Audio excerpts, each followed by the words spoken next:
A good musician reads notes. A great musician reads the silences. And so their entire focus is when to not play a note, how long, how short, etc. And so we see a page of notes and they say, that's where I'm supposed to be quiet. That's where it's this, that's what's that. It's the pauses that give it flavor. It's the notes that give it what we hear. And that always struck me, because one of the things that Dr. Shia would always point out is he would say, look what you're focused on, and you've missed what's more interesting was the fact that you had nothing for a while. And so it's the layers of nothing that you want to be curious about, not just the layers of what you hit. Because when we hit something, we're like, oh, what is that?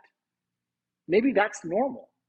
And what was above or below with nothing is the abnormal, right? How do we judge that? Is we look at the turgor of the person. If the person has very little turgor, so they're a little overweight, we're going to say overweight, chubby female, overweight female, no exercise, and it goes in and it should feel like butter. But if we hit something hard, that doesn't make sense with the situation. So at that point, in a Western language, in that fascia, but in a Chinese language, what's happened in a layer of the roe or the flesh that's caused a hardening. In someone who is active and you hit those layers, oftentimes someone, especially who's very active, oftentimes it's what has been starving the areas above and below that they didn't fill in, and therefore maybe the cause of injury is not the hard part that you try to get, but what's being starved. And that yin-yang, or thinking, what it is, we can't give it a Chinese definition, except that it's a part where there isn't shun, which means flowing smoothly, or and we want to judge, okay, is that because of something upstream?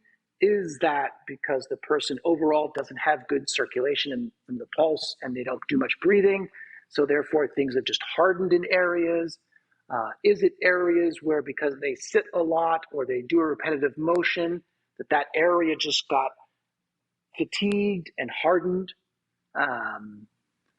It's not technically Asher, and it's not technically an injured muscle from, say, doing something or a fall, but repetitive motion or lack of or compression over time will lead to areas of hardening that follow planes instead of lines, right? So it has a width to it as opposed to a line to it. And at that point, we really want to judge. And the best way for the person who is too gushy to get rid of those is movement and lots of massage. But movement is key because we're actually trying to fill the other stuff to match or to soften one and fill the other. Whereas someone like me, if you find those layers, that means that various parts of me have enough blocks in them that if this is 4 lines moving this way, that one's been a little injured and this one's partially injured. So you're getting flow, but it's not even. So certain conduits or layers of my skin are getting there.